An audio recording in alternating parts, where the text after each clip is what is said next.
श्री स्वामी समर्थ. स्वागत आहे तुम्हा सर्वांचं श्री स्वामी समर्थ कृपा या माझ्या मराठी यूट्यूब चॅनलवर.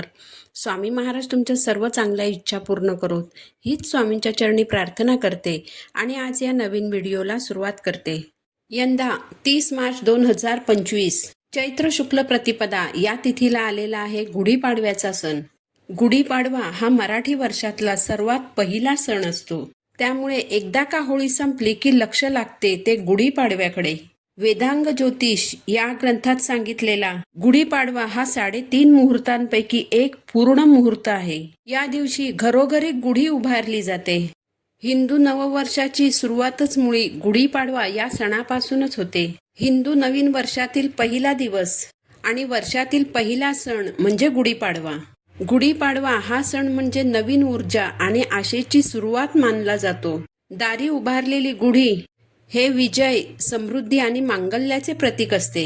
हा सण आपल्या सर्वांच्या जीवनामध्ये सुखसमृद्धी घेऊन येतो. सर्वात महत्त्वाचं म्हणजे गुढीपाडवा हा 3.5 मुहूर्तांपैकी एक पूर्ण मुहूर्त असल्याने या दिवशी जर तुम्हाला कोणत्याही शुभ कार्य करायचं असेल तर त्यासाठी मुहूर्त पाहिला जात नाही, कारण हा दिवस एक पूर्ण मुहूर्त आहे आणि हा संपूर्ण दिवस शुभ मानला जातो. म्हणून हा दिवस नवीन व्यवसायाचा प्रारंभ, नवीन उपक्रमांचा प्रारंभ करण्यासाठी अत्यंत शुभ मानला जातो.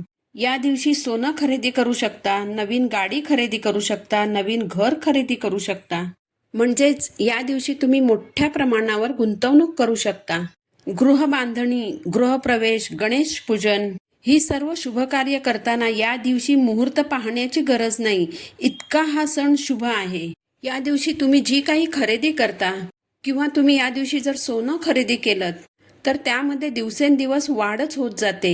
या दिवशी जर तुम्ही एखादा नवीन व्यवसाय सुरू केला किंवा एखादा नवीन उपक्रम सुरू केला तर त्यामध्ये तुम्हाला हमखास यश प्राप्त होतच. इतका हा दिवस शुभ असतो. पौराणिक कथेनुसार याच दिवशी ब्रह्मदेवांनी सृष्टीची निर्मिती केली आणि याच दिवशी प्रभू रामचंद्र 14 वर्षांचा वनवास भोगून अयोध्या नगरीत परत आले. त्यावेळी लोकांनी मोठ्या आनंदाने घरोघरी तोरणं बांधली, घरोघरी गुढी उभारली आणि आनंद उत्सव साजरा केला. गुढी हे विजयाचे आणि समृद्धीचे प्रतीक आहे. आरोग्य, बुद्धी, बल आणि तेज वाढविणारा असा हा दिवस आहे. आपल्या जीवनातील अंधकार, अपयश, नकारात्मकता घालविणारा असा हा दिवस म्हणजेच गुढीपाडवा. गुढीपाडव्याच्या दिवशी गुढी उभारताना वेगवेगळ्या साहित्याचा उपयोग केला जातो. गुढी उभारण्यासाठी लागणाऱ्या साहित्यापैकी एक महत्त्वाचं साहित्य म्हणजे साडी. तर गुढीपाडव्याच्या दिवशी गुढी उभारताना गुढीला कोणत्या रंगाची साडी नेसवावी याबाबतचा आजचा आपला व्हिडिओ आहे. यासोबतच साड्यांचे 5 शुभ रंग मी तुम्हाला सांगणार आहे, जे तुम्ही गुढी उभारण्यासाठी वापरू शकता आणि तुम्ही स्वतः देखील त्या रंगाची साडी नेसू शकता. याचबरोबर कोणत्या रंगाची साडी गुढीला चुकूनही नेसू नये आणि तुम्ही स्वतः देखील कोणत्या रंगाची साडी गुढीपाडव्याच्या दिवशी नेसू नये याबाबतची संपूर्ण माहिती मी तुम्हाला आज या व्हिडिओमध्ये सांगणार आहे. व्हिडिओ शेवटपर्यंत पहा. चॅनलवर नवीन असाल तर चॅनलला सबस्क्राईब करा. आपल्या हिंदू धर्मामध्ये प्रत्येक रंगाचं वेगळं असं महत्त्व आहे. प्रत्येक रंगाचं वेगळं वैशिष्ट्य आहे, कारण प्रत्येक रंग आपल्याला वेगळी ऊर्जा प्रदान करतो. काही रंग जे शुभदायक लहरी प्रदान करतात ते अतिशय शुभ मानले जातात, तर काही रंग हे अशुभ मानले जातात. जे रंग शुभ मानले जातात ते प्रत्येक देवकार्यासाठी आणि शुभ कार्यासाठी वापरले जातात. या रंगांमुळे आपल्या जीवनामध्ये सकारात्मक ऊर्जा निर्माण होते. तर हेच रंग मी तुम्हाला आज सांगणार आहे. यापैकी कोणत्याही एका रंगाची साडी तुम्ही गुढीला नेसवू शकता आणि स्वतः देखील नेसू शकता. आता सगळ्यात पहिलं म्हणजे दरवर्षी गुढी उभारताना गुढीला नवीनच साडी नेसवावी का? बघा, जर तुम्हाला शक्य असेल, तुमची आर्थिक परिस्थिती तेवढी चांगली असेल तर तुम्ही नक्कीच दरवर्षी नवीन साडी गुढीला नेसवू शकता. किंवा तुमच्या घरामध्ये जी शुभ रंगाची साडी असेल ती साडी तुम्ही गुढीला नेसवू शकता. गुढीला नेसवायची साडी ही शक्यतो रेशमी असावी, तिला काठपदर असावा, जरीची साडी असावी. तुमची जर एखादी रेशमी भरजरी साडी असेल जी तुम्ही 1-2दा नेसलेली असेल, अशी साडी न धुता तुम्ही गुढीला नेसवलीत तरी चालेल. परंतु धुतलेली, खराब झालेली किंवा डाग पडलेली साडी गुढीला चुकूनही नेसू नका. बघा, प्रत्येकाची आर्थिक परिस्थिती ही वेगळी असते. प्रत्येकालाच दरवर्षी नवीन साडी विकत घेणं परवडेल असं नाही. त्यामुळे अशा प्रकारे एखाद्या वेळेस नेसलेली साडी न धुता तुम्ही गुढीला नेसवलीत तरी चालेल.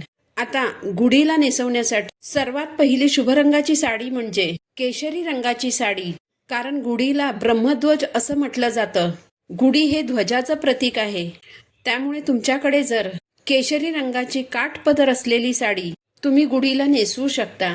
कारण केशरी रंग हा अतिशय शुभ रंग मानला जातो. अंधार नाहीसा करणाऱ्या तेजाचा हा रंग आहे. केशरी रंगामधून सकारात्मक ऊर्जेच्या लहरी प्रवाहित होत असतात. केशरी रंग हा सूर्योदय आणि सूर्यास्ताचा रंग मानला जातो. केशरी रंग हा शुद्धता, ज्ञान, त्याग आणि सेवेचं प्रतीक आहे. केशरी रंग हा उत्साहवर्धक रंग आहे. म्हणूनच हा रंग शौर्य, वीरता आणि बलिदानाचं प्रतीक आहे. केशरी रंगाचं हे महत्त्व लक्षात घेता तुम्ही गुढीला केशरी रंगाची साडी नेसवू शकता. यानंतर दुसरा जो अतिशय शुभ रंग मानला जातो तो म्हणजे पिवळा रंग. आपल्याकडे धार्मिक समारंभांमध्ये पिवळ्या रंगाचे महत्त्व अनन्यसाधारण असे आहे. आपल्या सौभाग्याच्या वस्तूंमधील महत्त्वाचा रंग म्हणून पिवळ्या रंगाकडे पाहिले जाते.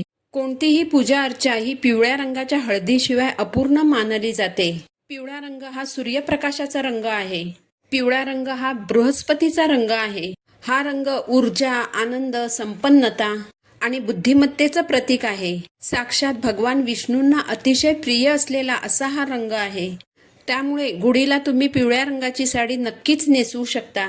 यानंतरचा सर्वात शुभ मानला गेलेला रंग म्हणजे हिरवा रंग. हिरवा रंग हा सौभाग्याचं प्रतीक मानला जातो. हिरवा रंग हा निसर्गाचा रंग आहे. ताणतणावाच्या प्रसंगी हिरव्यागार सृष्टीकडे मनसोक्त पाहिल्याने मनावरील ताण हलका होतो, मन शांत होते. जेव्हा आपण कोणत्याही देवीची ओटी भरतो तेव्हा आपण हिरव्या रंगाची साडी, हिरव्या रंगाचा ब्लाऊज पीस किंवा खण ओटी भरण्यासाठी निवडतो. कारण देवीलाही हिरवा रंग अतिशय प्रिय आहे. हिरवा रंग हा समृद्धीचे, विकासाचे आणि शांततेचे प्रतीक आहे. हिरवा रंग डोळ्यांना शीतलता प्रदान करतो, आपल्या मनाला प्रसन्न करतो. हिरव्या रंगाचे हे गुणधर्म पाहता तुम्ही गुढीला हिरव्या रंगाची साडी नक्कीच नेसवू शकता. यानंतर चौथा रंग जो शुभ मानला जातो तो म्हणजे लाल रंग. लाल रंग हा सर्वात आकर्षक रंग मानला जातो. दुर्गा माता आणि माता लक्ष्मी लाल रंगाचं वस्त्र परिधान करतात. सौभाग्याशी संबंधित महत्त्वाच्या ज्या गोष्टी असतात त्यात प्रामुख्याने लाल रंगाच्या कुंकूचा समावेश केला जातो. हिंदू धर्मानुसार लाल रंग उत्साह, सौभाग्य, धैर्य आणि नवीन जीवनाचे प्रतीक आहे. प्रत्येक शुभ कार्यात लाल रंग वापरला जातो. तर असा हा देव कार्यासाठी वापरला जाणारा आणि देवींनाही अतिशय प्रिय असणारा लाल रंग तुम्ही गुढीला साडी नेसवण्यासाठी नक्कीच वापरू शकता. यानंतरचा पाचवा जो रंग आहे जो शुभ मानला जातो आणि जगभरात सर्वांच्या आवडीचा जो रंग आहे तो म्हणजे गुलाबी रंग. गुलाबी रंग हा आनंदाचा रंग मानला जातो. हा रंग स्त्रियांना आकर्षित करतो. गुलाबी रंगाला प्रेमाचे आणि सौभाग्याचे प्रतीक मानले जाते. हा रंग परिधान केल्याने मनाला प्रसन्नता येते. गुलाबी रंग हा प्रेम, करुणा आणि कोमलतेचे प्रतीक आहे. त्यामुळे गुलाबी रंगाची साडी देखील तुम्ही गुढीला नक्कीच नेसवू शकता. परंतु दोन रंग मात्र असे आहेत की जे शुभ कार्यासाठी आणि देव कार्यासाठी अशुभ मानले जातात. हे दोन रंग म्हणजे पांढरा रंग आणि काळा रंग. तर या दोन रंगांच्या साड्या आपल्याला गुढीला अजिबात नेसवायच्या नाहीत. पांढरा रंग हा पवित्रतेचा आणि शांततेचा जरी प्रतीक असला तरी हा दुखवट्याचा रंग आहे. म्हणून पांढरा रंग गुढीसाठी वापरू नये. तर काळा रंग हा पूजा करण्यासाठी अशुभ मानला गेलेला आहे. त्यामुळे काळ्या रंगाची साडी देखील गुढीला अजिबात नेसवू नका. याचबरोबर तुमच्याकडे जर इतर रंगांच्या साड्या असतील जसे की मजेंडा कलर, चिंतामणी कलर, पोपटी रंगाची किंवा जांभळ्या रंगाची साडी देखील तुम्ही गुढीला नक्कीच नेसवू शकता.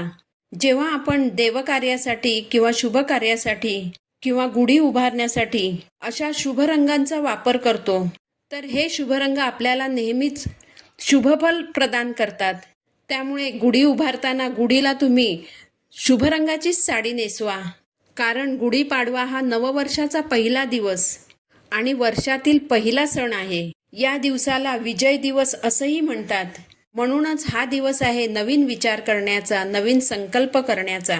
म्हणून अगदी प्रसन्न मनाने नवीन वर्षाची सुरुवात करूया, जेणेकरून नवीन संपूर्ण वर्ष आपल्याला सुख समृद्धीचं, आनंदाचं आणि भरभराटीचं जाईल.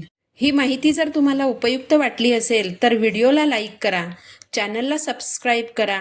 पुन्हा भेटू नवीन व्हिडिओसोबत. श्री स्वामी समर्थ.